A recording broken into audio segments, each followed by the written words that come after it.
Tell Us About Yourself is sponsored by bonusround.ca, streaming Canada's classic game shows on demand. Dive into the golden age of television with thousands of episodes of Canadian series that defined an era from anywhere in the world, all for just $1.99 a month. From iconic shows like Let's Make a Deal and Definition to cult classics like Bumper Stumpers and The Mad Dash, bonusround.ca brings you timeless entertainment that's fun, enlightening, and affordable. For less than the price of a cup of coffee, relive the magic of Canadian television history. Subscribe now at bonusround.ca for $1.99 and turn every night into Game Show Night.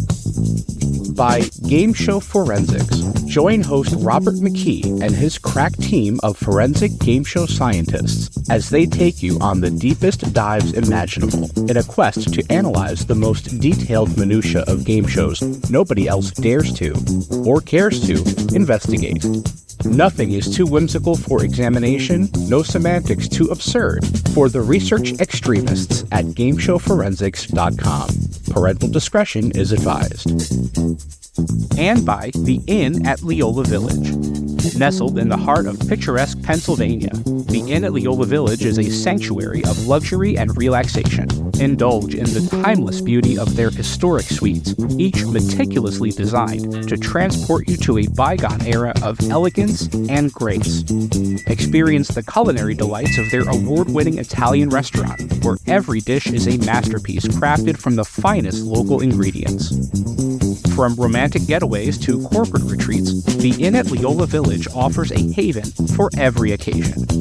Unwind at the spa, stroll through the lush gardens, and let the stress of everyday life melt away.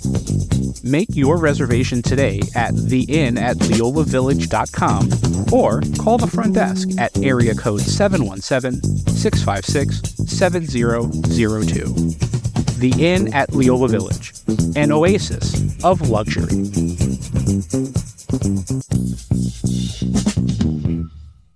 Tell Us About Yourself. Conversations with Game Show Contestants is produced in partnership with the Strong National Museum of Play in Rochester, New York, one of the largest history museums in the United States, and one of the leading museums serving families with highly interactive exhibits and programs. Since 1968, the Strong Museum has been dedicated to exploring the ways in which play encourages learning, creativity, and discovery, and how it illuminates cultural history. And their National Archives of Game Show History. Founded by industry veterans Bob Bowden and Howard Blumenthal, the archive is home to thousands of artifacts representing over 80 years of broadcasting, including props, set designs, video interviews with game show professionals, and other iconic elements from the history of television at play. For more information about the National Archives of Game Show History or the Strong National Museum of Play, visit museumofplay.org or call area code 585-263-2700. Blue 35.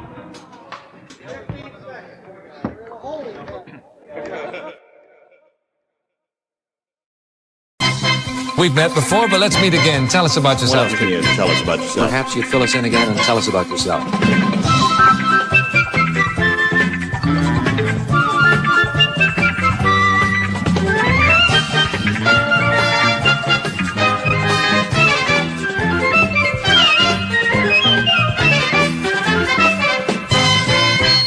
I'm Matt Ottinger, former local television game show host and former telecommunications coordinator for a local school district here in mid-Michigan. I live in Dimondale, Michigan, and I worked in Okemos, Michigan. And right now, my big passion is the I've Got a Secret webpage, which is literally at I'veGotASecret.website.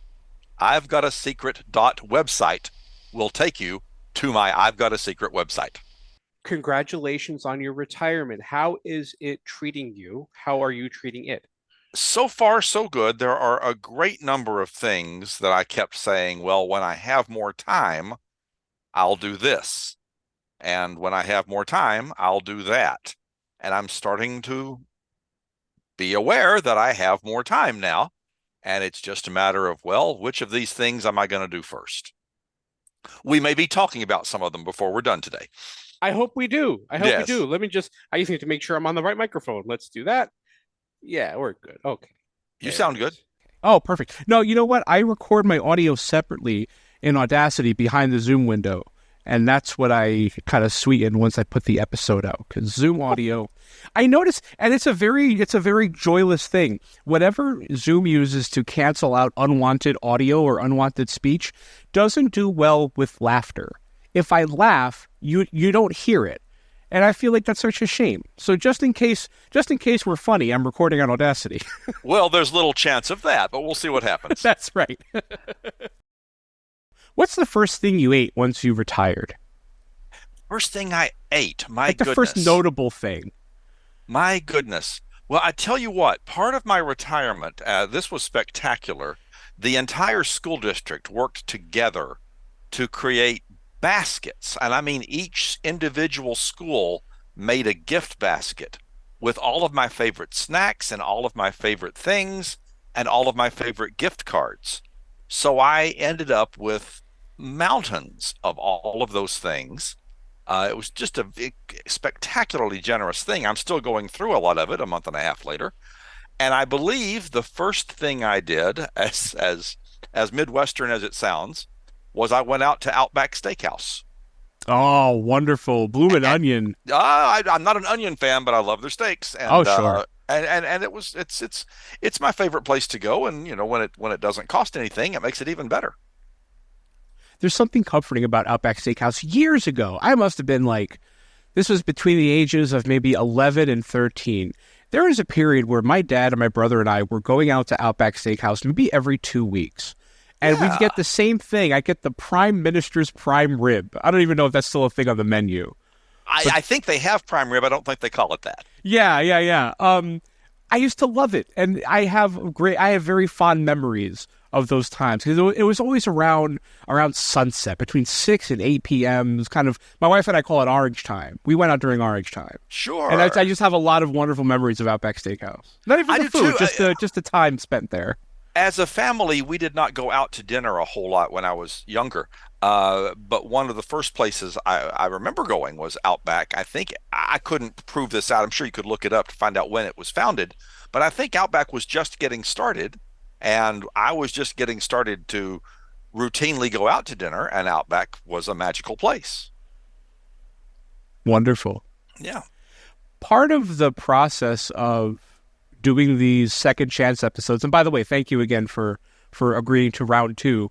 Part of the process for me is listening to the previous episode, one, so I can get a feel for where we were in terms of our conversation, and 2, just so I don't cover anything we've already covered at length in the first episode. And when I listened back, I realized that I think I was nervous talking to you. And I think that I was nervous because, Matt, in the scope of people that I know in this circle, as close and as small as it feels sometimes, you are a very important person to me. And I know we talked about the game show home game homepage on the last episode. We talked about home games in general. But one of the points that that I touched on to my satisfaction was the fact that your site was the first, how do I say it? It was the first niche game show website I had ever come across. Up until that point, it was a lot of pages made by people who like game shows. And, you know, it had a few clips and a few theme songs and, you know, these are my favorite shows. But yours was the first that went into some enormous detail. And that was a game changer for me. I realized that there was a whole world of not only sites, but people out there that were into every aspect of this thing, that there's more than one facet to a game show. And so you are a very important person to me. And I think I wanted to impress you, and I wanted you to have a good time, and I wanted it to be a great conversation. And I noticed that in my voice. And I wonder if you have any insight into being one of those people in this circle whose opinion is respected. That's not a very common thing in our circle these days. There are so many, there are so few people, I think, that we can count on for a respected opinion. Well, first, I just had to adjust my headset because my head expanded greatly, as you were saying. All of those, I'm just overwhelmingly flattered by all of that. And I don't really know where to start. Let's start with the website. Sure. I have always, always, always been a fan of collecting not just things, but information. And a lot of what I do for fun is collecting information and putting it in an order that makes sense to other people. And that was the first thing I did with the internet, was gather up this information. At the time that I put the website together, I didn't actually own all the games. I had learned of their existence, so I could put that information out there and then use that myself as a reference guide as I was still searching for the games. So, and that's a through line through everything that I've ever done. Locally, I'm involved in community theater. I think I might have mentioned this last time. One of the things I do is maintain a database online so that anybody who works locally in the Lansing area in community theater can look up their own name and see their credits. And it's something, as you said, unusual. It's not just, hey, I'm a big fan of Jeopardy. Here's what I think of Jeopardy, which is a lot of what those sites were, except they weren't Jeopardy. It was Price is Right. But anyway, Right. yeah, I'm a fan, and here's a whole bunch of screen grabs and things. I do like to find the thing that no one else did, or that no one else did as thoroughly. And for me, you're right, that was a niche that I could land in. And to the degree that I was well known in the community, it was for that. And in some ways, even though the website is long gone, it continues to be for that. Now, to your point about being one of the voices that is respected, and again, I greatly appreciate that. There were a bunch of us who found each other on the internet long before you could make your own websites. We found each other on the old Usenet news groups, alt.tv, .game shows, and that's where a whole lot of us gathered long before anybody wanted to goof off and put and troll and put stupid stuff. All of us were respecting of each other, and it was a heady, fantastic time. As you say, you start seeing things on the internet and you say, oh, there's other people. I was meeting these people electronically, practically in real time, and it was, having grown up being the one person in my sphere that liked game shows, and I have lots of friends who liked me and knew that I was the guy that liked game shows, to have discovered other game show people, many of whom are still my best friends today, was a very heady experience.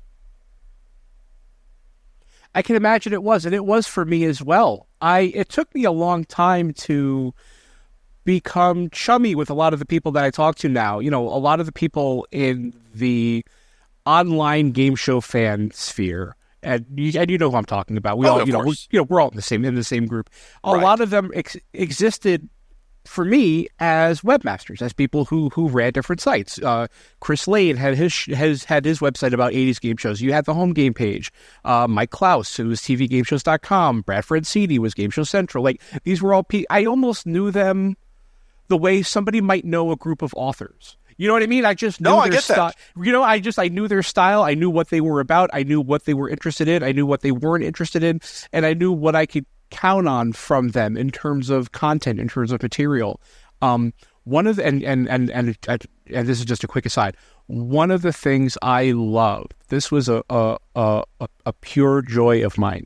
I used to sit in the public library in West Haven, Connecticut, on the computer. It's a 60-minute time limit. You had to give your library card and sign up for an hour, and a floppy disk was 50 cents. And I used to buy stacks of them, and I used to just save JPEGs and just any media, sound effects, just anything. And I don't think I even had a computer at home that I could play them on. I just wanted them. One of the things that I loved was scrolling through your site, and every game show title, you'd have the company and the year, when it was produced, a little note that you might have about it, and the logos next to each name, I believe, were yellow. But some of them were green, and you could click on those, and that meant you had a picture of the inside of the box. That I remember, was yes. such a joy for me because this was before eBay. I was, 11, 12 years old. I didn't have a credit card. I had no concept of, buying these things. And there really wasn't a market in my area for that kind of thing yet. There weren't, flea markets and vintage stores and all that. So that was the first and only opportunity I had to see some of those home games until years later when they started popping up at thrift stores and on eBay. And, I get gifts once in a while because people know I like this kind of stuff. But that was a great joy for me. And websites like Game Show Geek that would be much more thorough than anything I ever did. Sure. But yeah, that was just such a massive joy for me. But I'm delighted by that. I'm glad you are. Yeah, it really is. I'm thinking about it now. Those are just amazing memories for me. Well, and let me just say, you continue to carry that torch with what you're doing. I mean, this whole world of podcasting, and especially to be linked with the Strong Museum, and have the stuff that sort of legitimizes, as I'm sure you're aware, legitimizes what you're doing. And what I'm really enjoying about what you're doing now, because you talked about the group of us who are in that circle of game show fans, and we all like each other's stuff, and we all watch each other's stuff and listen to each other's stuff. In this forum that you've created, in this pod, is it right to call it a podcast? I'm old. Oh, it's a podcast. It's Absolutely. a podcast. Okay.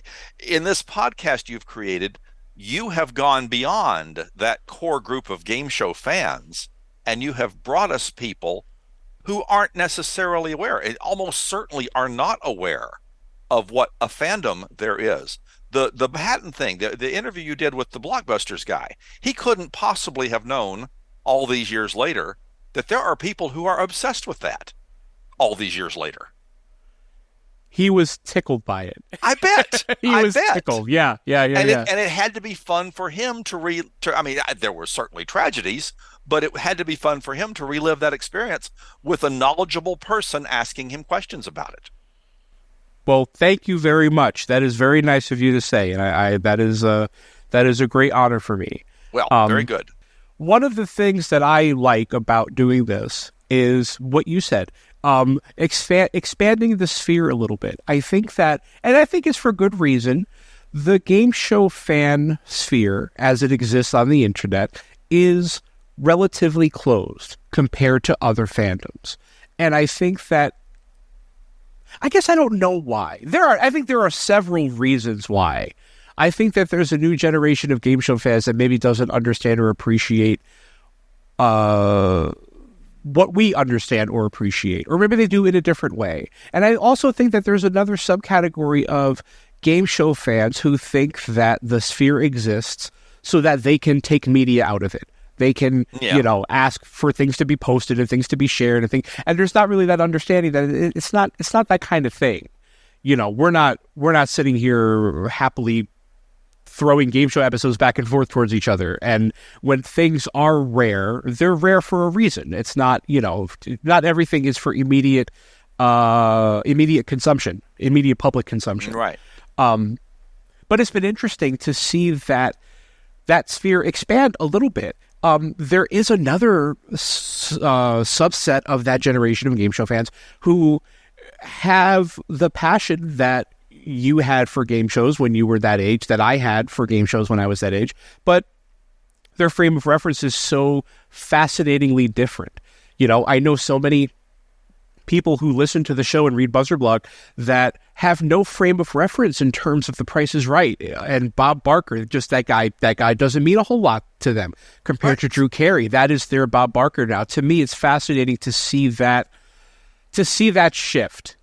And I wonder what the passion will do for them going forward.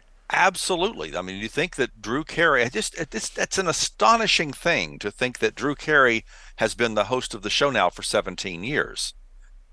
I cannot comprehend that, but it's true. And certainly you've got people now for whom he's the host of The Price is Right. I've heard of this other guy, and 1 in 1,000 will have heard of Bill Cullen, but he's their guy. And Ken Jennings is becoming their guy. And in a few years, Ryan Seacrest will be the guy. life moves on. Yeah, but I don't like it. And get off my lawn. That's right. That's right. Matt, before we move on, a couple of things about fandom. Yes. I have found I every once in a while I will bump into some other odd fandom and find out that maybe we're not so different at all. I traveled to Saugatuck. It's a resort town in Michigan, and there is a statue there honoring Burr Tillstrom. Burr Tillstrom is the puppeteer behind Kukla, Fran, and Ollie. He's not behind Fran. That was a real person, but I digress. Sure. There is a fandom for Burr Tillstrom and the Kuklapolitan players and all of that puppetry, not just that one show, but all the stuff that they did. And I regularly take a picture of me at that statue because it means a little to me. And at one point, somehow there was a connection made, and that photograph ended up being used to help generate some contributions that let them digitize some of the old kinescopes of this show. And suddenly I'm like a little bit of a hero to them because I turned people on to that. That was a really cool thing. And you get into that world and find out they're incredibly passionate, but there's a relatively small number of them, and it's the same group that you always hear from. And so in many ways, it's very similar to the game show thing. And then the other thing, I had my very favorite relative was an uncle who lived in New York City. He was an actor, and he worked in soap operas briefly in the middle 60s. Well, every once in a while, just for fun, I like to try to Google his name and see if I can find any references. He made a bunch of commercials. He was on Broadway. He did a bunch of stuff. And I'm always, as I've said before, always looking for information. I might make a little website about him one day. And I came across a discussion group, not unlike the Game Show Forum, that's dedicated to 60s soap operas. Now think about the age group that would even be aware of 60s soap operas. Right. But they were trying to figure out this one obscure character on As the World Turns that turned out to be the character that my uncle played for a few months. And they sort of had his name, and they had another similar actor, a far more successful actor named Nicholas Pryor, and they thought maybe it was him. And I jumped on and joined them and said, hey, I think I can help you a little bit, and shared with them about my uncle. And again, that was fun. That was really good. Thank you for coming in and telling us that. We do this and we do that, and we're all really into this. I haven't gone back and done anything with them because the world of 60s soap operas is not interesting to me, but it's there. That's the beauty of the internet. All these little fan groups, you think you're the only one that likes something. You're not. There are other people who like what you like. And one of the positives of the internet, and it has not been 100% positive, one of the positives of the internet is finding like-minded people who share not just your interest, but your passion. Absolutely. Because that type of narrow interest, at least in my experience, resides in me. It's not really something, it's like listening to something with headphones on. It's really for my enjoyment. No one else around me can really hear it. And sometimes I've listened to things that if it were to be broadcast to the people around me, it might be embarrassing. But to find, you know what I mean? But to find other people who understand it and understand it to that degree, and maybe even deeper, they might even have a more nuanced or more, they might have a finer appreciation for those minute details, which I don't, but I appreciate the people that do. Yeah, it's a very validating experience it's like finding the table in the lunchroom where all your friends are sitting. I learned very early on, back in that early Usenet news group, that I was not the smartest one in the room. That in terms of knowing the nuances and the details and the facts, and knowing the premiere dates, or knowing exactly when this happened or exactly when that happened. I don't have that knowledge. I can look it up and find it and put it on a website, but I cannot tell you automatically what day Press Your Luck debuted, or what day Plinko debuted, but I happen to know it's the same day. Oh, really? You don't know that? You didn't hear all our listeners saying them at the exact same time just now? And that's just it. I happen to know that, but I don't know what the actual date is. Right. Yeah, and I don't either, and I'm not even fascinated with that aspect of it, the dates but some people are, and I can appreciate it. Chuck Donegan, who does a lot of research for me, and actually somebody asked me last week what his role is, what does he do as a researcher for this podcast? And I'll tell you what he does is, if I have a contestant on and it's a name that might be familiar to him, I'll let him know who I'm getting ready to record with. He has thousands, maybe tens of thousands of game show episodes in his collection. And he can pull from his collection whatever show they were on, because he keeps his episodes arranged not by air date, but by the names of the contestants. That's fantastic. And that's, isn't it? I admire, that's the sort of thing that I admire and relate to, because it's that keeping things organized so that whatever it is you need to find, you can find it. Right. And I am endlessly fascinated by it. Yeah. That's not to say that he does this and he organizes them by contestants and only by contestants. If you needed it done by air date, I'm sure he can do it that way too. That's the beauty of... I don't know. Really? I saw his hard drive. I don't know. It's all organized by date. I just assumed he's working off a database, and he can, if he knows the dates of all of these things, which I'm sure he doesn't know all 20,000, but if he knows the date, I would imagine that would be an entry in an Excel spreadsheet, or whatever the better version is these days. Chuck, that's a good idea. Do that. Chucky baby. Yeah.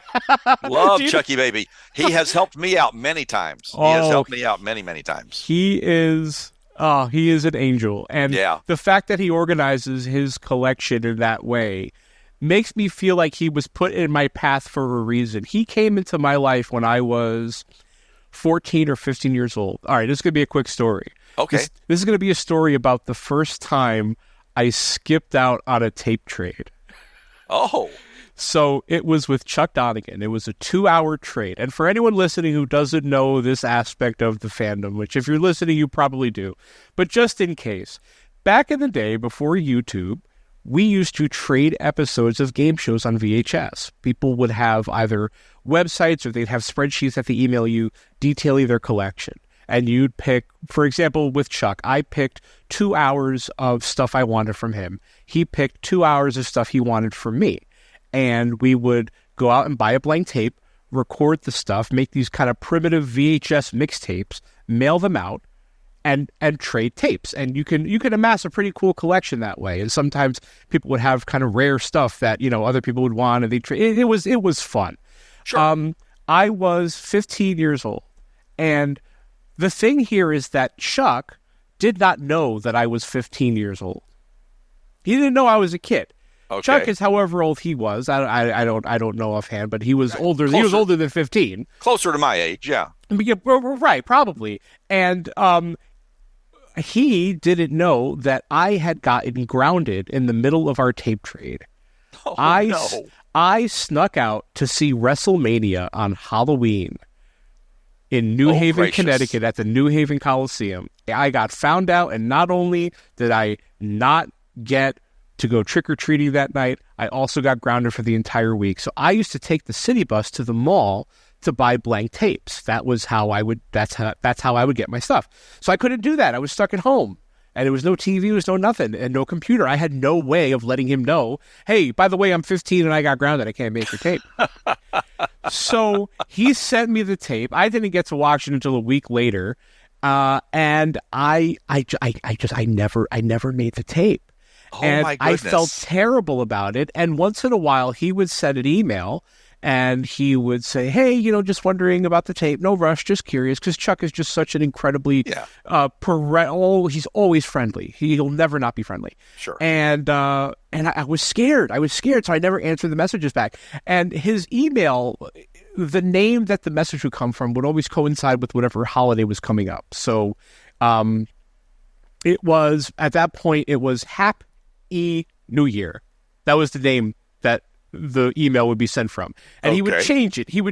And, so I watched that name change to Happy Easter, Happy Independence Day, Happy Halloween. Like I just watched it change, and I felt so bad, and it stayed on my mind for years. How about that? Until 2018. And I met Chuck in person for the first time. We got together, and my wife was there. And I told my wife, I said, I'm really nervous to meet Chuck. Years ago, I skipped out on a VHS trade with him. I never sent him his tape. And I got to apologize to him in person. We were on our way to like get dinner or something. I said, Chuck, I got to tell you something. I was a kid when I didn't send your tape, and I didn't have the faculties to tell you why I wasn't able to do it, and I was nervous to tell, and I'm sorry. And he said, oh, no problem. Sure. It's like, to him, it wasn't that big a deal. And to you, it was this horrible, horrible albatross around your neck. It really was. And I didn't realize how heavy that hung on me until I apologized in person. And I never thought I'd be able to do that. But, I happened to be able to meet Chuck and become friends in person. But that's a fun story. Isn't that incredible? Matt, let's talk for a second about the old Usenet groups and the Sure. Well, yeah, alt.tv game shows. And I wonder if you have any memory of this. In the late 90s, early 2000s, I want to say it was either 99 or 2000, the Game Show Network brought back The Gong Show. And it was hosted by George Gray, who's the announcer now for The Price is Right. It was called Extreme Gong. And they had acts in studio. You could call a 1-800 number and gong them. There was their play at interactive TV. Right. And that show, and George Gray in particular, that was the first instance of, how do I describe it? It wasn't necessarily bullying, but it was trolling. The news group would be mentioned by name on Extreme Gong and get called out for being a bunch of geeks or whatever it was they said. Do you remember that? I was not necessarily a big fan of Extreme Gong, so I never watched the episodes, but I do recall when that went down, and I found it hilarious. I thought it was it was in a weird way, it was validating, because it made you aware that these people who are in the business of creating shows are at least aware of what the fandom, even if they want to trash the fandom, what the fandom is talking about.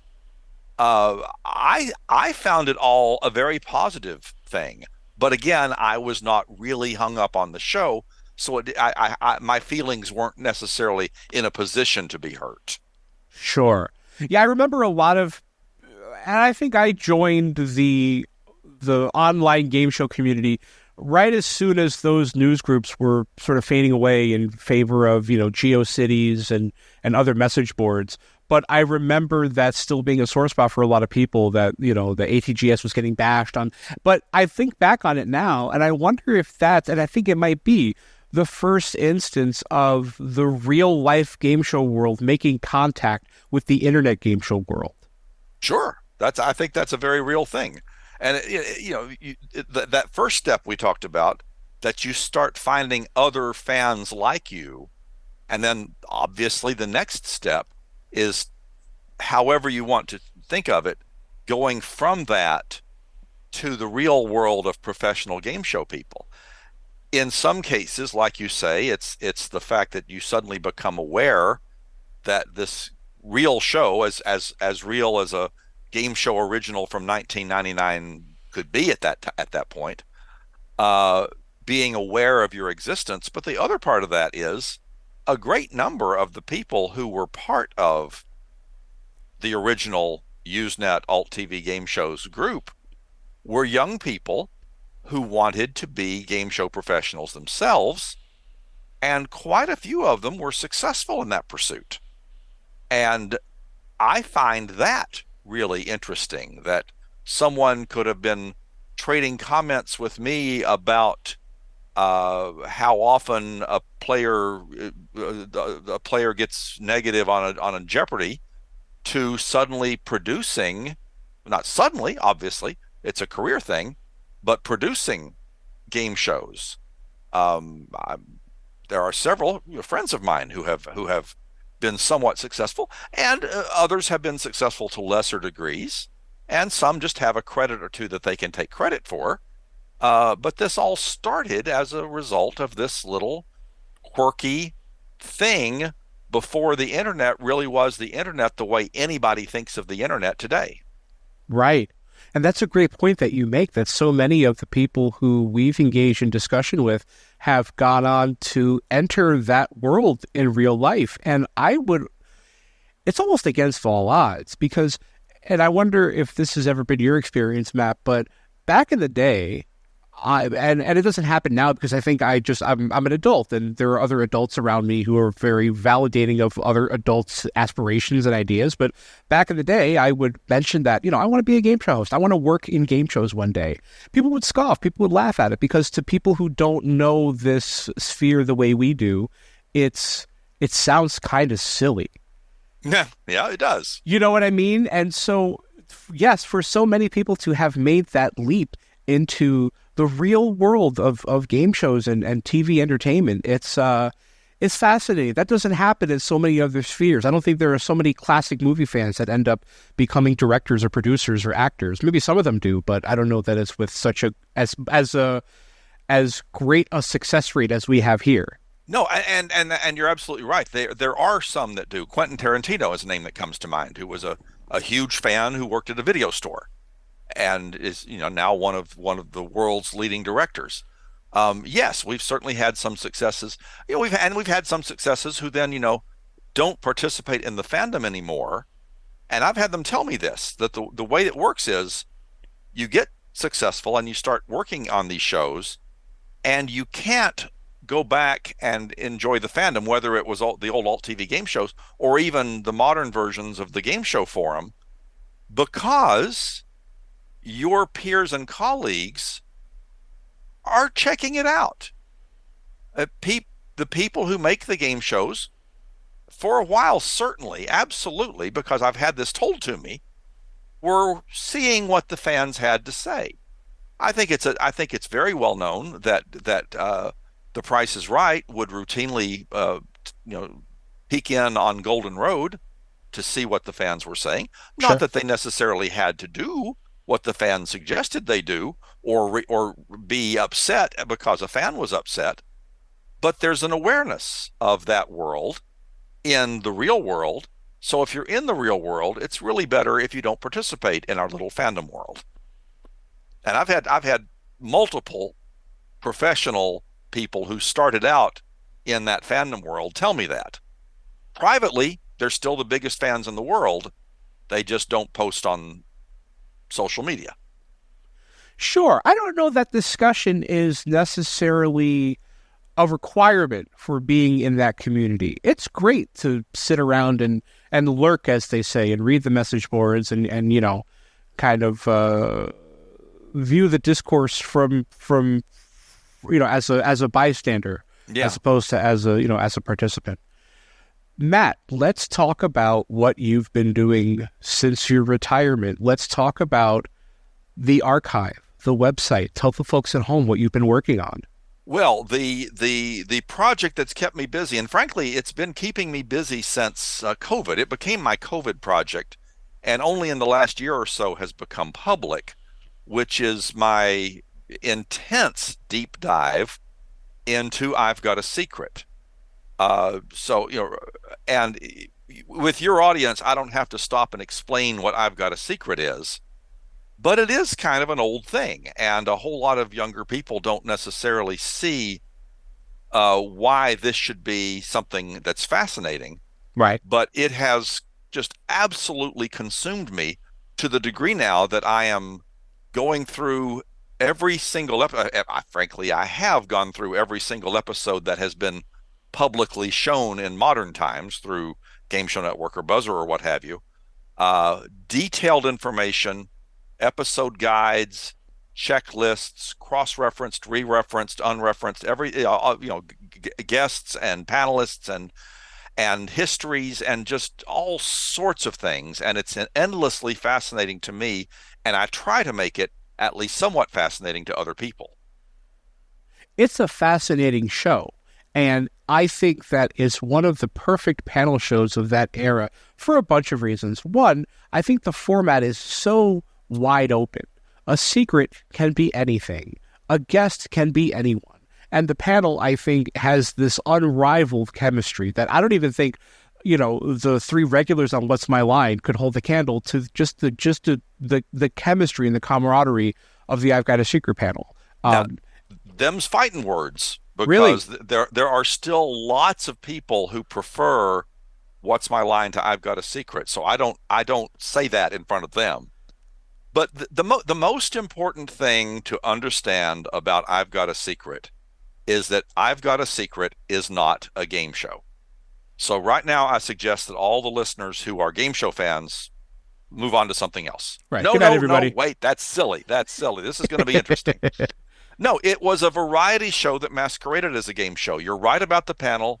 They were interesting people that obviously got along with each other, or when they didn't get along with each other, that also became a little obvious. Henry Morgan could be prickly. Sure. And there were times where you knew there was a little bit of unease. You get to know these people as you would with any regular if you're a fan of Friends, you think you know the six friends. The difference here, of course, is with that I've Got a Secret panel, these people aren't playing characters. They're not just themselves. They're obviously performing, but they're interesting people. And when Betsy Palmer is pregnant and gives birth, Jane Meadows is pregnant, gives birth during the run of the show, that's brought up. Birthdays, you get a birthday cake wheeled out. You get to know these people as people. And that's one of the more interesting things about this. One of the things I make a point of doing on my website is that the main people, the six who were known to be the regular panelists, plus Gary Moore and Steve Allen, are always referred to on the website by their first names because they're our friends. They are, we know them, and we react to them as we would friends. How much of the series is available for you to view? How much of it has been rerun on Game Show Network or Buzzer? I really should have the exact number because I do have it somewhere, and I wasn't expecting that question. I can tell you there were 681 episodes of the original series. Certainly the vast majority of them have been made available through the kinescopes that were saved by Goodson Todman originally, and were digitized for the purpose of showing them on Game Show Network, and to a lesser extent, a handful of episodes that Game Show Network never showed ended up on Buzzer. Of those 681 episodes, about 550 of them I having had recorded it or traded or gotten or somehow acquired. All the episodes, I am certain I have all the episodes that have ever aired on Game Show Network or Buzzer. So that leaves about 130. Now, what makes what I'm doing so special is I have had some amazing good fortune and some amazingly generous people who are filling in the gaps for episodes we've never seen. The first of those wasn't even something that was done specifically for me, but Game Show Network had an archivist. You would know the name if I said it. Okay. And this guy, his job was to watch all of the episodes and make notes about what they were about. So there would be detailed information about episodes that Game Show Network never ran. I should stop here and say that yes, even though the kinescopes existed, there were a large number of episodes that Game Show Network didn't run, primarily due to the fact that it was sponsored by a cigarette company. Cavalier, Winston's, that sort of thing. It was a weird thing. They would air some of them, they wouldn't air some of them, but the bulk of the ones that they never ran were because they were cigarette sponsored. In addition, my understanding is that there were some other episodes that they never ran because the quality of the kinescope was too poor and they couldn't get a decent copy of it made that would look good on television. But this guy saw all of those, made notes, And those notes have turned up here and there. UCLA has a bunch of the old kinescopes, and for whatever reason, they also got access to the notes that he wrote. So I can see that an episode from, say, 1954 had this guest and this guest and this guest, and that's what their secrets were. And this was the celebrity guest, and that's what they had the celebrity do. So I could include that on my website, making it clear that I had not watched these episodes, but that I have notes that say what happened on the episodes. So there's a great many of those that, even though I haven't seen them, I can describe in detail based on those notes. Now I'm going to pause here. I've got one more thing about all this. Separately from that, and this has only happened fairly recently, and I'm going to say his name. I don't think he'll mind saying his name. Kevin Segura is a fan of game shows, yes, more broadly of the era and of the technology of the era. He's one of those guys that can transfer unusual things into more common formats. Okay. Huge fan of the panel shows. Once I started my website, Kevin reached out to me and said, "Hey, I've got something that will help you." And what he has, and this was just jaw-dropping, is handwritten notes. This is not a secret anymore. It's on the front page of my website. He has handwritten notes that were made for, I'm not sure if it was made by, but it was made that they were made for executive producer Gil Fates. These handwritten notes describe in some detail everything that happened on every episode, contemporarily written, so that whether there's a kinescope or not, we still have those notes. Right, and it'll make sense. Wow. Yeah. Wow, that's incredible. The notes that he has start in 1954. So there is a period in 1953 where we don't really have the detail. But from 1954 on, at some point, we're not finished yet with this part of the project. At some point, we're going to have detail on every single episode, whether it's been aired, whether it even exists anymore, because a lot of the main ones don't even exist anymore. The episode where Gary Moore passed the baton to Steve Allen doesn't exist anymore. 2 episodes that they shot in Florida don't appear to exist anymore, or at least they don't exist in the archives that Fremantle now owns. They're not part of the archives. Now, lots of kinescopes were made of each episode. I have a kinescope, and the notes on it suggest that it was one of 12 that were made of that particular episode. Not a particularly noteworthy episode, I just happened to have it. So if there were a dozen made, and maybe you gave a copy to the celebrity who was on, and maybe you mailed a copy to Hawaii because that was the way they were able to air them. Whatever the reasons were, there are kinescopes out there that maybe someday we'll be able to find, and that would be glorious. But in the meantime, that would be incredible, yeah. We have notes that are pretty terrific. What Kevin does is he takes these notes, like I said, are handwritten. He will transcribe about a month at a time for me, and send me his Word documents that say what are on the notes. And then I will take those Word documents and start digging for details about the secrets, because my interest does not stop at just naming the secrets. If one of the secrets is that this guy, one I was working on today from 1955, this contestant they had was going to lead the St. Patrick Day Parade. I want to find out who he is, because Gil Fates didn't always name the people. And what's interesting about the St. Patrick's Day Parade that I can share with people. In this case, and some people might already know this if you're a big fan of the St. Patrick's Day Parade, traditionally it's always led by the 69th regiment of the New York Army National Guard. Has been since the mid 1800s. And it was easy enough to look up who the guy was who was in charge of the 69th, the Fighting 69ths, they called themselves, and find out what his name was and share some information that wouldn't have been on the show. And of course, you couldn't watch that show anyway. Just sharing information is what this is about. And hopefully, when people go to the website and just start poking around, you learn things that you wouldn't even have learned if you watched the show. Well, that's one of the things that I find fascinating about the show is that watching it after the fact, watching it so many years later, it gives you so many potential threads to follow that lead you to interesting information.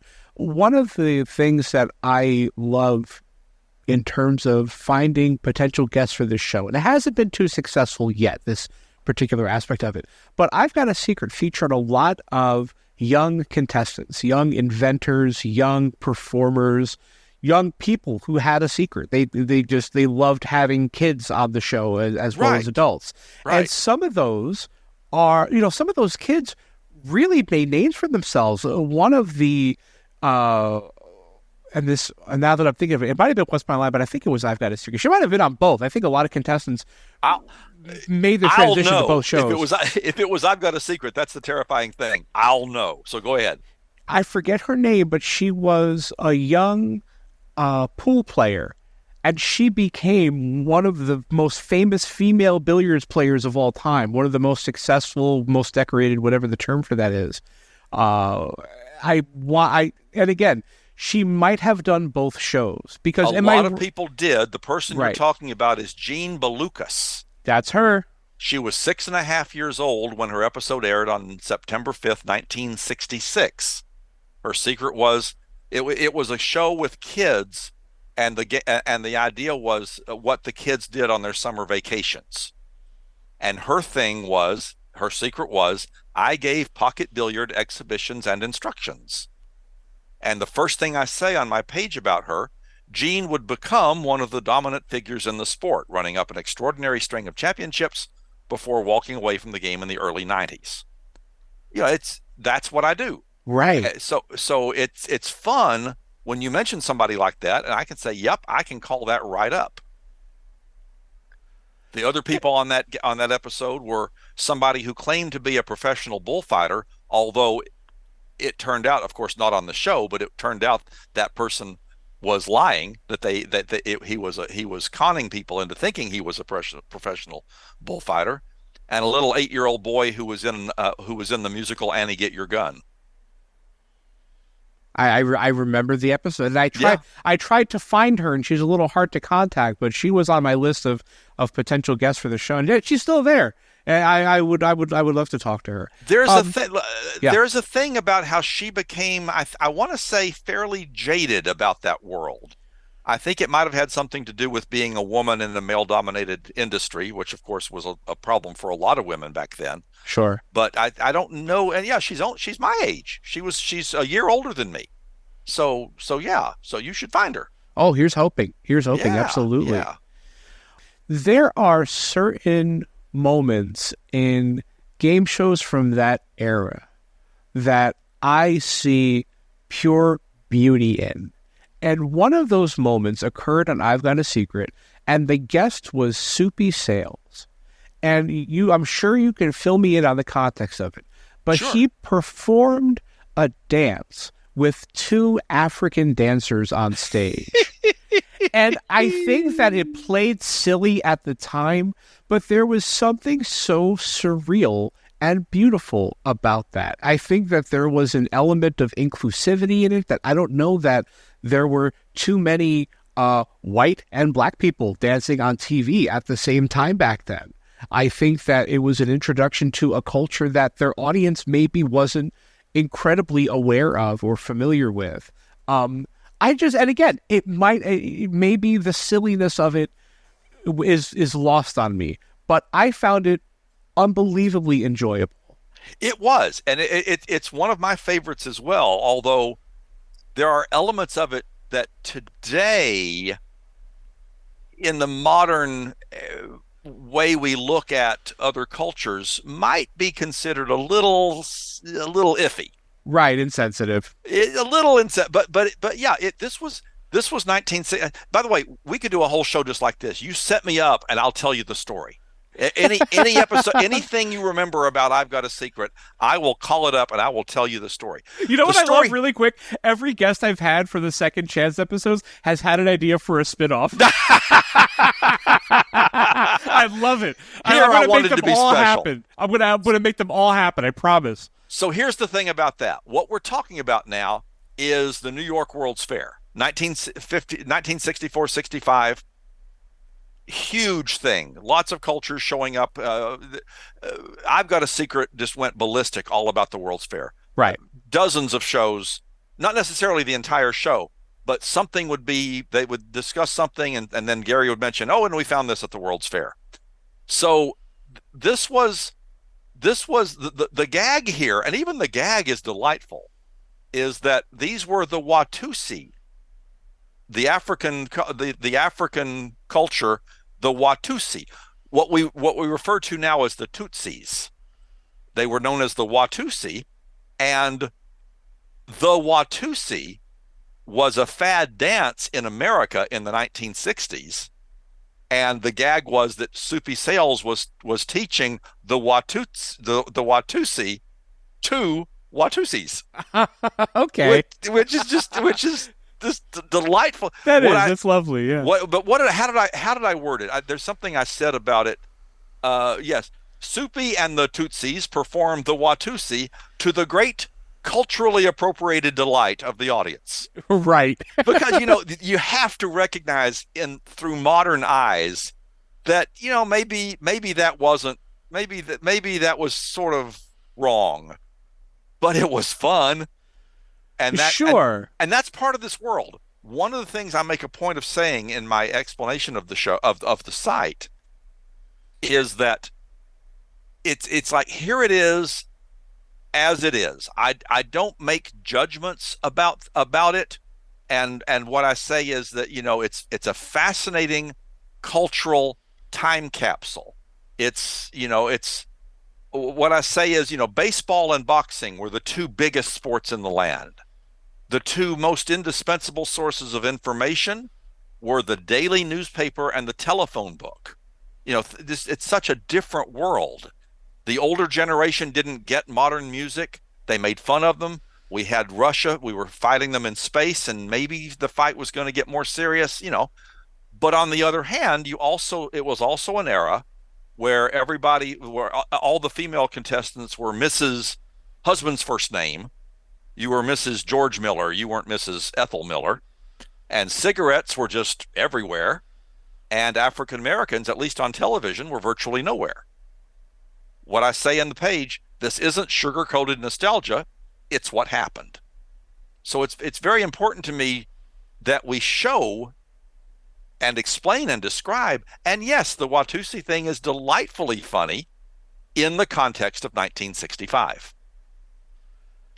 Sure. Right. And again, it plays for me as a definite period piece, but and maybe I'm just a little more, I thought of it a little more innocently, but I think you're right that there is an element of hey, look at these people, they look different from us, Yeah. But that's not what I picked up on. I just, I saw it as, again, just like an introduction to a culture that I don't know got a whole lot of screen time on CBS back then. Absolutely. This was exotic, and there was a lot of stuff that was seen as exotic. I remember they refer in an early episode, they referred to Mahatma Gandhi as Oriental, and that's not a frame of reference we would think of today, but that's how he was referred to. Sure. We just Russia itself was a great big question mark to a lot of Americans. And there were a lot of the space race was an enormously important part of I've Got a Secret because it was an enormously important part of the culture of the time. That's really the biggest point I'm making about my site, is that it reflects the culture of the period in a way that very few other game shows could. What's My Line, for all the reverence it gets for being the sophisticated, crown jewel in the Goodson-Todman firmament, it was just people and their jobs. they didn't really go beyond that. Right. But here, there would be a contestant wearing some really unusual boots, and the secret was that the contestant was going to walk on the ceiling. And okay, that's all well and good, but what's happening here is that the larger American public is being introduced to Velcro. There's an episode where a horticulturalist from Purdue, I think, has a watermelon with him. And he said, well, there's something unusual about the watermelon. And the secret is that it has no seeds. But a seedless watermelon was just a bizarre concept. You didn't immediately go there because seedless watermelons, they existed in labs, but you didn't think in terms of seedless watermelons. Right. There's a lot of stuff like that Americans discovered, or at least were largely introduced to, by way of this ridiculous little panel game. And you're right, the Watusi were part of that. You didn't see that on your television screen. Yeah, the show itself is just more of a cultural time capsule. And you're right, shows like What's My Line, you could look at the clothes, I think, or look at the hairstyles and kind of surmise what was happening in terms of, social norms back then. But I've Got a Secret was definitely sort of born of the headlines, I think, in a lot of instances. They looked through newspapers to find secrets. They were looking at, it's what I say. The banner of the website says America's #1 panel show, which is what they called themselves, and the people and things Americans found interesting between 1952 and 1967. That period of history that let's be clear, predates me. I was 7 years old when the show was canceled. I never watched it growing up. I was too young to have appreciated it. So this is all new to me as I've been going through and discovering these things. And we didn't even talk about my friend Seymour. Can we talk about what's his name? Samuel Seymour. Samuel Seymour. Oh, what a please talk about him. Fascinating. Well, I'm not going to go where you think I'm going to go. Okay. Samuel Seymour has perhaps the most famous secret in the history of the show, and that was when he was a guest in 1956. His secret was, this incredibly old man, his secret was that he was a witness to the Lincoln assassination. It was in February of 1956. He was at the time like 95 years old, maybe 96 years old at the time, and he only lived another. He died 2 months after his appearance. Right, but he had fallen in the hotel, if I remember correctly. He showed up on the show with a black eye. Yeah. And Gary helps him to the table, and his secret was that he saw John Wilkes Booth shoot Abraham Lincoln. And just an absolutely astonishing thing to us these days. To be perfectly honest, at the time, it was just, another old person who knew Lincoln. It was not as big a deal at the moment. But now here's the thing. What if he wasn't telling the truth? Because there is an awful lot of history that I discovered in my research that suggests that Mr. Seymour may be a teller of tall tales.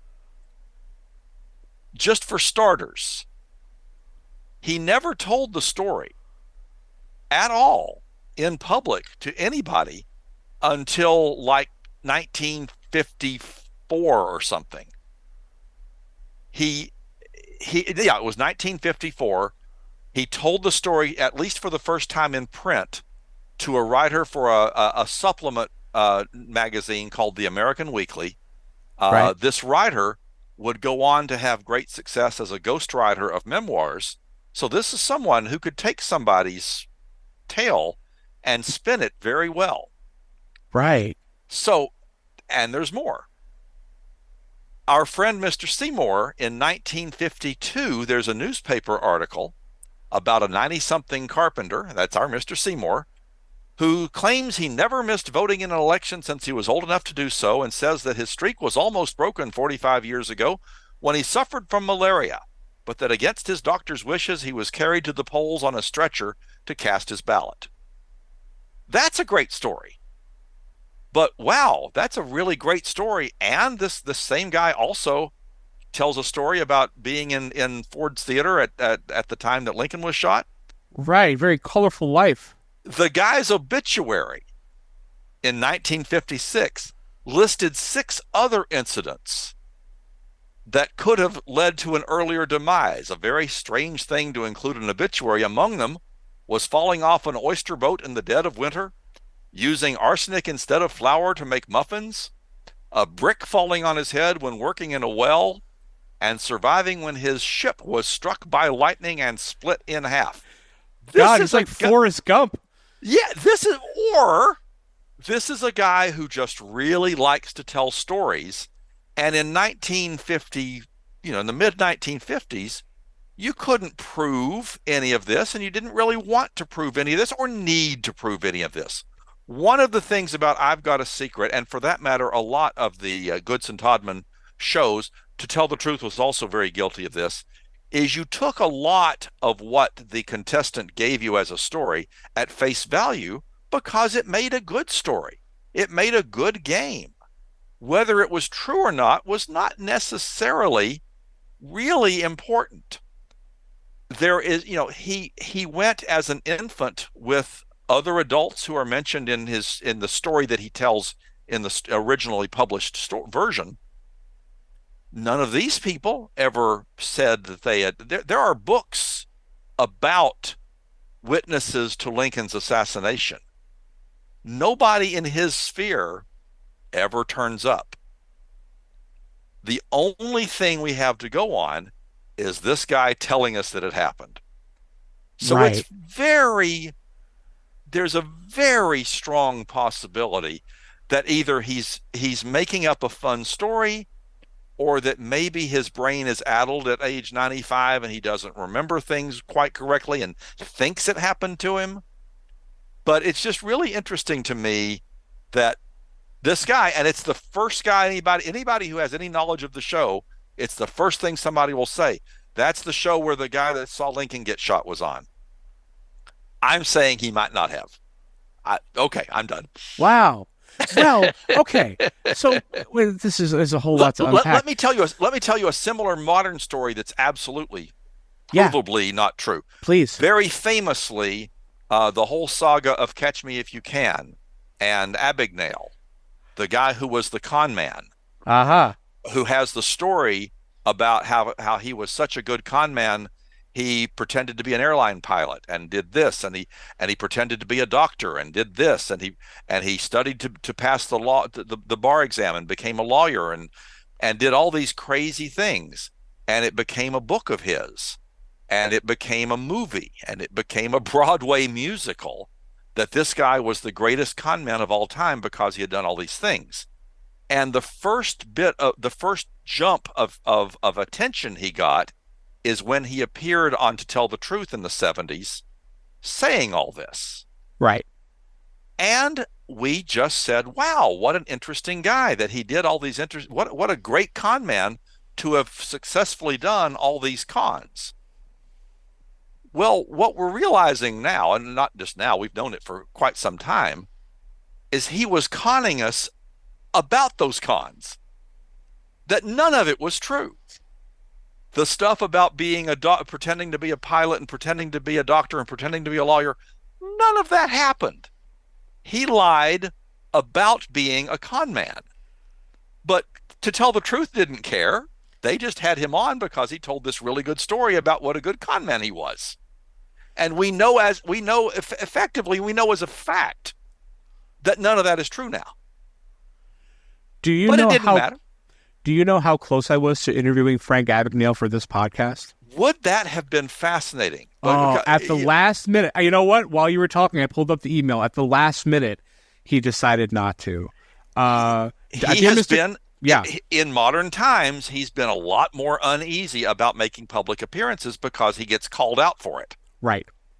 Yeah, this was back in... This is a few months ago. Dear Mr. Carrion, thank you for your email, which was forwarded on to Mr. Abagnale. Mr. Abagnale has decided that he does not have any interest in rehashing his past escapades and experiences. He appreciates your invitation and your understanding. And that's probably something of a form letter that they're giving out to anybody who wants to talk about. And you might have been perfectly nice to him and not challenged him on this stuff at all. You just want to know what's it like to be on To Tell the Truth. Sure. But he didn't know that, and the facts of the matter are now that he got caught. In a modern era when you've got newspapers.com and you can look these things up, there's just the paper trail does not add up. And so similarly, way back in 1956, the paper trail didn't necessarily add up on Samuel Seymour either. I am fascinated with the historical context of Samuel Seymour appearing on I've Got a Secret with a story that is fantastic, but also potentially not true and unverifiable, and playable for the entertainment value. And I know you said that there wasn't as much fascination with the story back then, but I mean, this is an era where game shows were doing a lot to keep audiences. They were doing a lot of stuff that wasn't necessarily on the level. And I wonder, so in a case like that, do the producers know that this is likely not true, and do they push him on the stage anyway? It's so hard to know that. The one thing that I lack, because I got into this project so late in the game, is the opportunity to really talk to the people who worked behind the scenes. Right. Some things superficially, but they're kind of silly. Alan Sherman, who was the producer of the show, and people who, I can't imagine there's anybody who's listening who doesn't know this because you've got such a smart game show audience. Alan Sherman is the guy who had all the novelty hits in the 60s, Hello Mudda, Hello Fada, and Camp Granada and all that stuff. One of his things early in his career was giving Goodson Todman the show, and there's a whole history of that. He admits early on that he would make up secrets for the celebrities because the celebrities didn't have any reason to be on there because they had cool secrets. So he'd just make something up for them, or they'd offer something that would be kind of lame and they would play it. Celebrity secrets in the first couple of years were just dumb. It was just because they couldn't get their head around how to handle their celebrity. They needed to have celebrities. But the very first episode, Boris Karloff says he's afraid of mice. He wasn't. That was just what they came up with. Right. So definitely in the early going, the whole first episode, and Sherman is very clear about this in one of his autobiographies, is he said, the show wasn't on yet. Nobody knew to be on and to suggest to us that they'd make good contestants.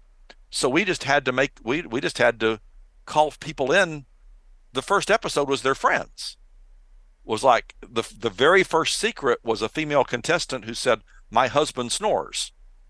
Well, okay, that's all well and good. The contestant is a wife of a friend of Alan Sherman, right? And then the last contestant was a guy, and his secret was, "I am wearing a girdle." Ha ha ha ha ha. The guy is another friend of Alan Sherman's because they didn't know it. They didn't have anybody else. Sure. I remember. I was just going to say, I have found several examples over the years of the show where, that's probably not true. But whether it's probably not true and the producers didn't check, or it's probably not true and the producers didn't care, or it's probably not true and it was the producer's idea in the first place, I couldn't tell you. There's a guy who says that his great-grandfather, I think it was, I don't have this right in front of me, invented the bath or introduced Americans to the bathtub. And the deal there was that's based on an old wives' tale that a famous writer created. Right. So yeah. So I'm gonna get the details because it's fascinating. It's fascinating.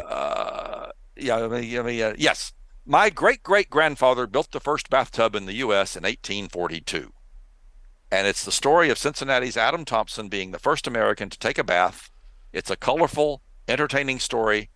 and it's a complete fabrication. H.L. Mencken was a journalist, and he was also a satirist, and he combined both of those things in a 1917 newspaper article about the history of the bathtub, and he was so successful that became accepted history. That this thing he made up about the bathtub is now accepted as fact. So now you've got a contestant on a game show who says, yeah, that was my great-great-grandfather. But it wasn't, because it wasn't real. We know it didn't happen. So I'm fascinated about whether this guy just went to the show and said, hey, you know this story about the bathtub? That was my great-great-grandfather. And they said, swell, we'll put you on. Or whether Alan Sherman, because he was still producing the show at the time, whether he said, I want to do a thing about the bathtub. How can I figure something? I don't know who knew the lie. I just know it was a lie. And there's other examples where I'm thinking, that probably isn't true, but I can't prove it. Right. The bathtub story absolutely is false. And I'm pretty sure that Seymour's story is probably false. And there's others to a lesser degree, I think, maybe that wasn't true either. Matt, I know you're retired and stuff. Yeah. Have you ever thought of putting together a podcast or something similar where you go on these deep dives?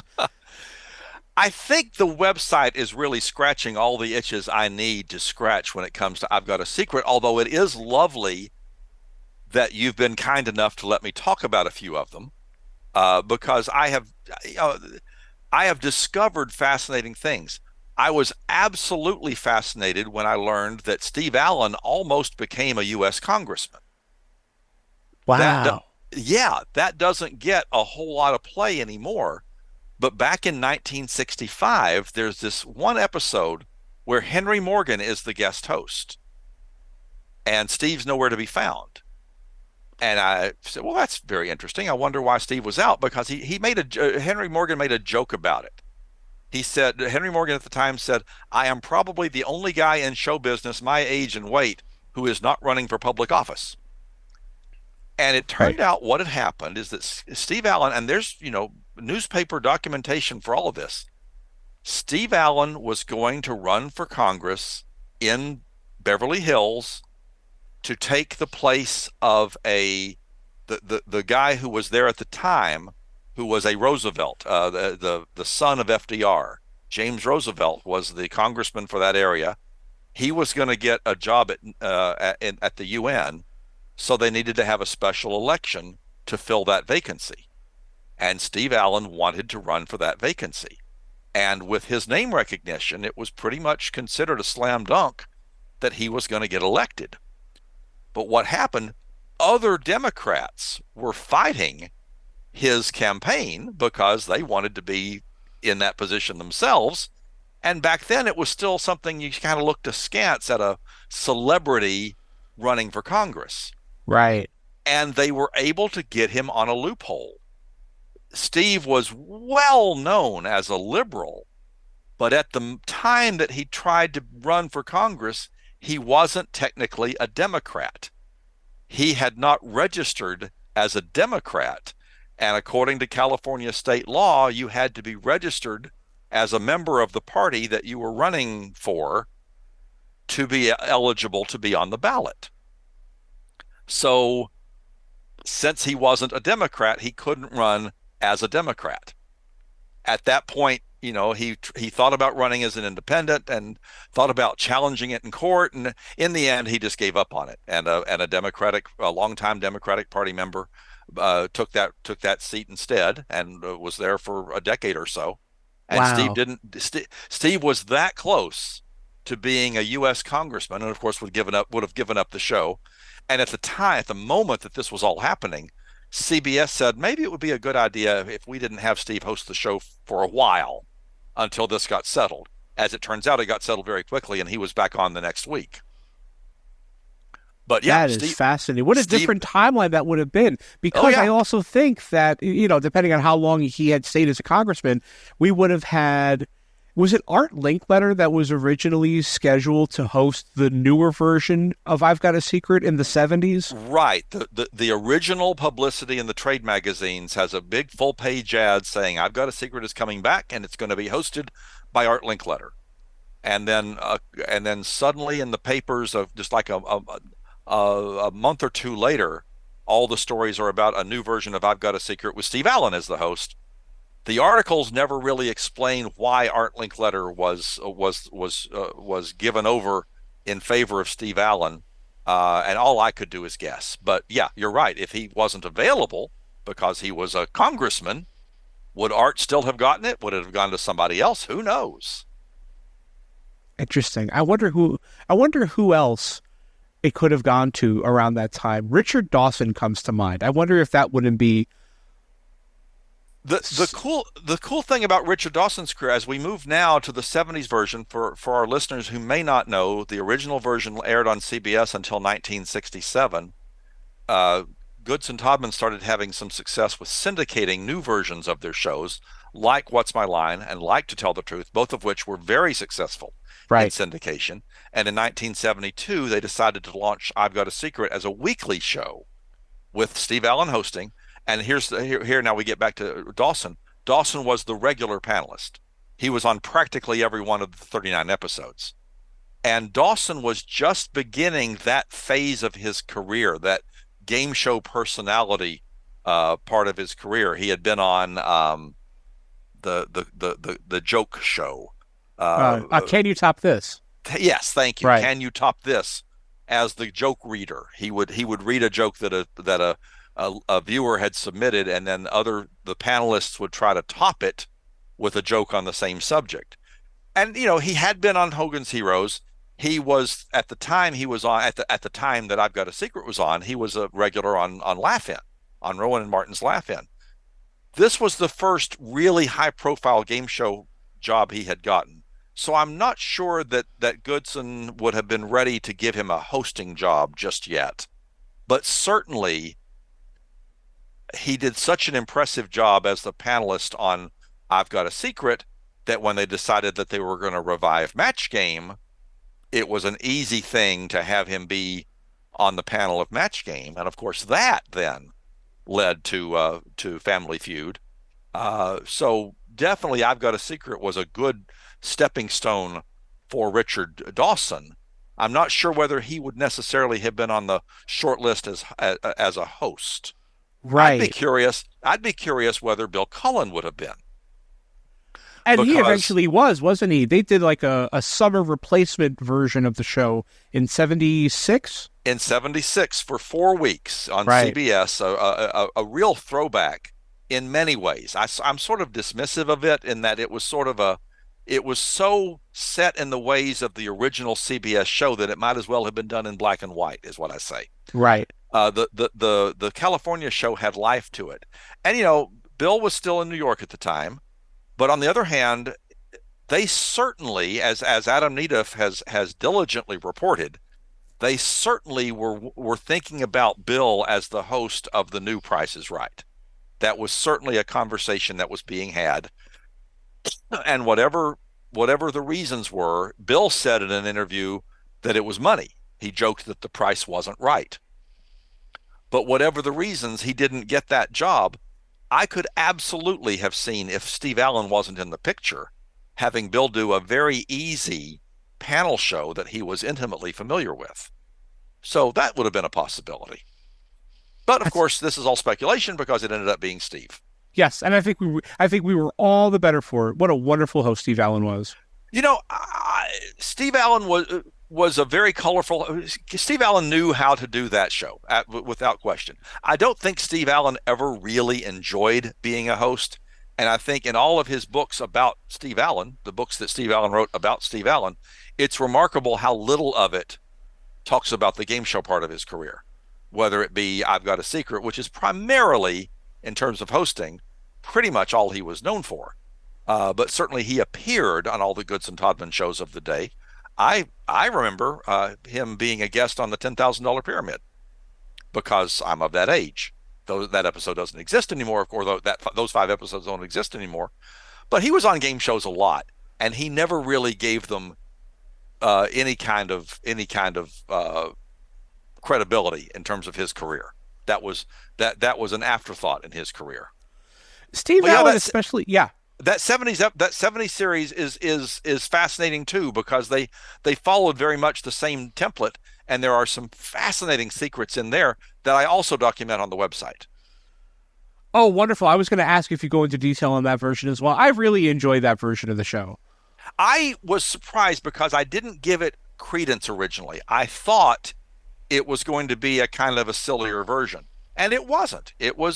They did some really cool stuff. They had some noteworthy historical secrets. They had some fun, silly stuff, which is just fine.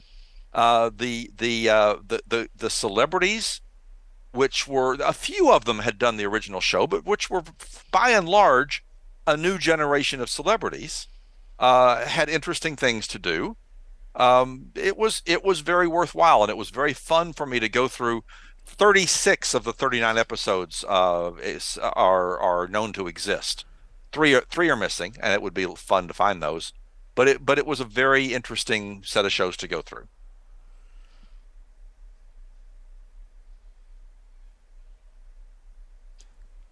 I'm not hearing. I'm not. I thought I wasn't hearing you. I thought your sound cut off. We both stopped talking at the same time.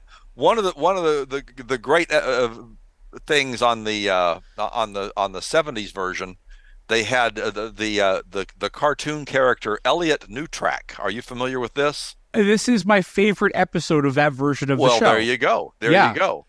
Because Newtrack is cartoon spelled backwards, and this is what appears to be an animated character interacting with the panel in real time. It's just an astonishing thing, but it's actually a pretty simple technical bit of wizardry. It's more puppetry than it is animation, even though it looks for the world like it's a cartoon talking to you.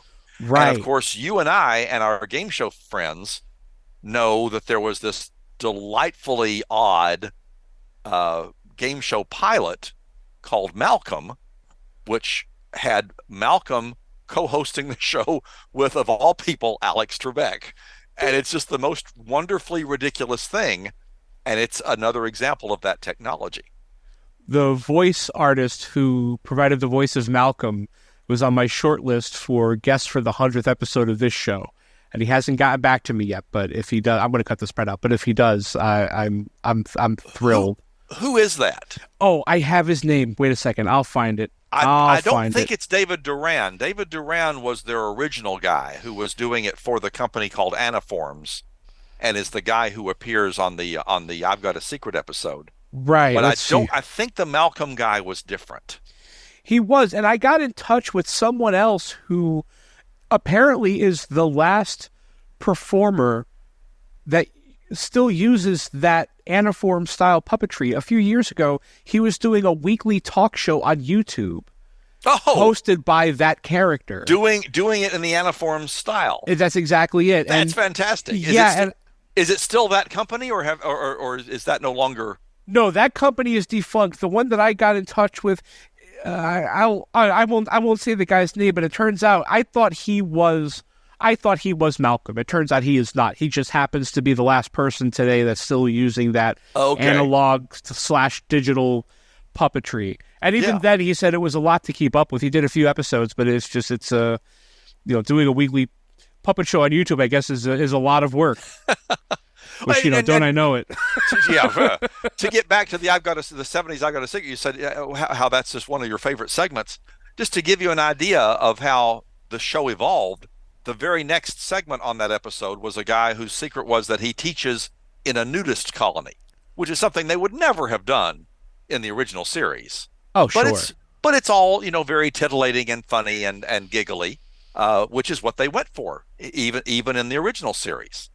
Back then it was, I wear a girdle, T-T-T-E-T-E, and it's sort of, in much the same way that the match game, the 70s match game, was famous for pushing the edge of what you could get away with, but not going too far. You found where you could get your giggles, and in the 70s it was, I teach in a nudist colony. So scandalous. Oh my goodness. Oh, they had Playboy bunnies on. They had all sorts of things that would be scandalous for the 60s, but in this version it's like, oh, tee hee tee hee. Right. And the chemistry on these versions of I've Got a Secret was never really replicated. I mean, they've tried to No. do the show in the 90s on Oxygen. They did one on Game Show Network, and they tried for sure. And I think that I wonder if there are other game shows that are more consistent than I've Got a Secret in terms of its staging. Every time they've done I've Got a Secret, it's been as a throwback. They do it in the old style. They've never really tried to modernize it the way they've done with other panel shows, like To Tell the Truth. You're right. You're absolutely right. I would say more specifically, though, and this is where I have a problem with some of the modern versions. They try to make it look like a throwback without actually understanding what made the show work originally. One of my favorite things about the 1972 version is that we did not play for stakes. You did not win money. There was no mention at all of even $10. It just wasn't something we did. We were just playing the game because it didn't matter. The money didn't matter on a show like this. So even though it was, the top prize in the original version was $80, in the 1972 version, we just didn't talk about money.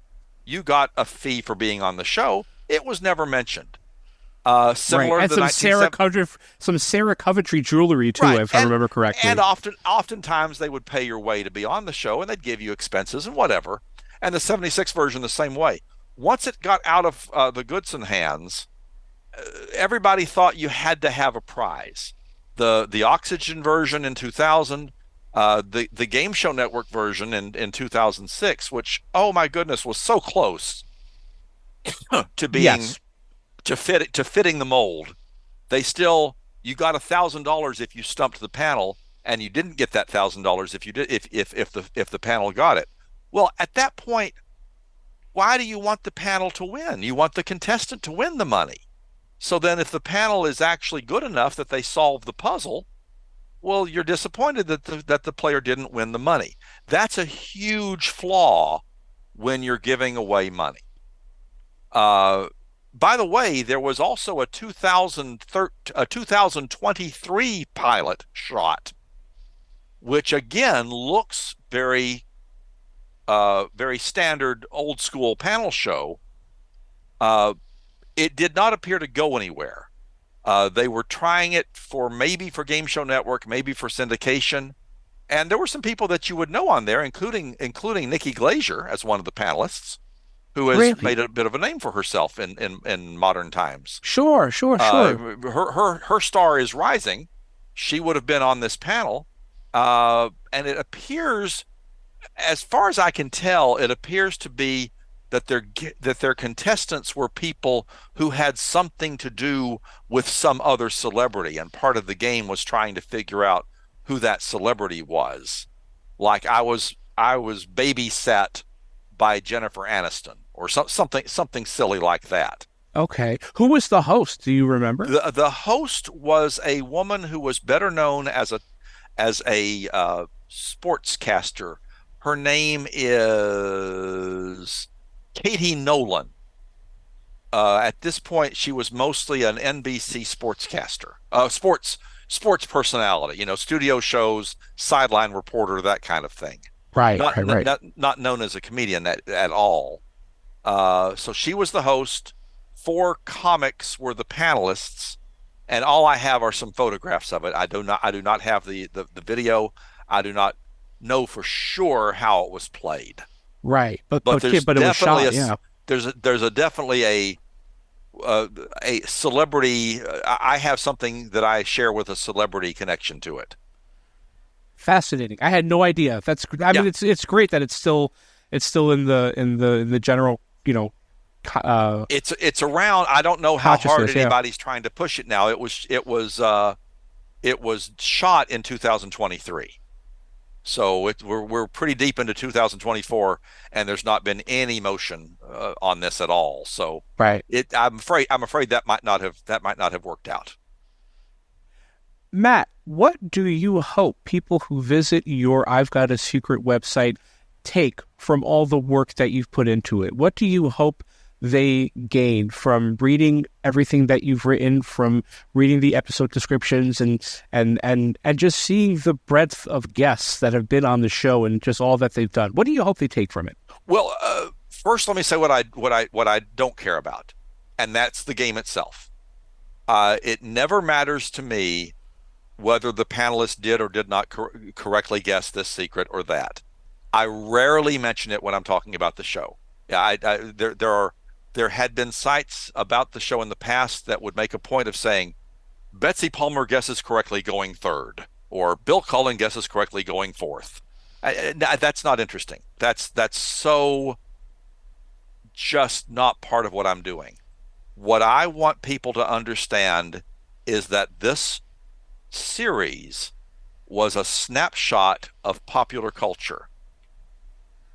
Things that were on the show because the people who worked on the show thought the American public would be interested in them. And more often than not, they were right. So while the history is interesting, it's interesting that one of their guests was the guy who invented electronic television. One of their guests was the guy who discovered the planet Pluto. And you have your Samuel Seymours, and you have your lesser people who, there was a woman not too long before Samuel Seymour whose secret was that she sat on the lap of Abraham Lincoln. And again, it was something interesting historically, that there's that connection to the distant past. The things that are most interesting to me are the things that were part of what was happening at the time. There's a story about a family whose South Carolina home was struck by an atomic bomb. Now, okay, it didn't have its payload with it, or else that would be a much bigger story today. Sure. But it happened, and it had TNT, and the thing went off, and we had that. That's fascinating. There was another story about an atomic bomb. This one quite loaded, that was lost off the shore of Spain. And for 6 very tense weeks, we were looking for it. Once we found it, those people who were on the show, who found it, were guests on the show. There's a whole interesting history about that moment in time.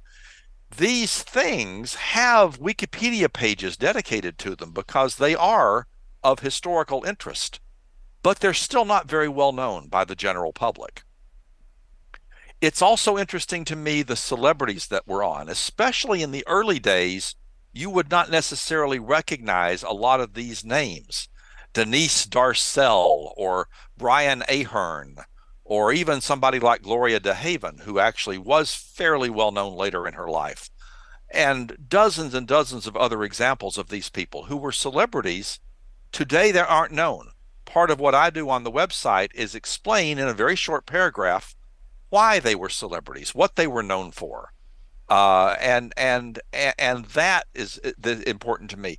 The importance to me is that you get something more out of it than a dry episode guide. That every episode had 3 secrets, sometimes 4, and at least one of them was really, really interesting. So what I want people to do is to go to that website and find those interesting stories and say, oh, I didn't know that. Think of it as a version of Uncle John's bathroom reader. You're going to get through something really, really quickly, and it might be something that you find really, really interesting.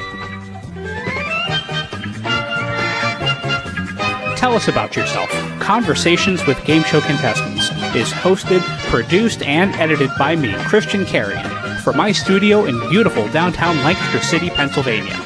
Co-executive producer Cory Anotado, researcher Chuck Donegan. This has been a production of BuzzerBlog, the most popular game show website in the world, in partnership with the National Archives of Game Show History at the Strong National Museum of Play in Rochester, New York. For more information, visit museumofplay.org. Thank you so much for listening. I'm Christian Carrion. Good night.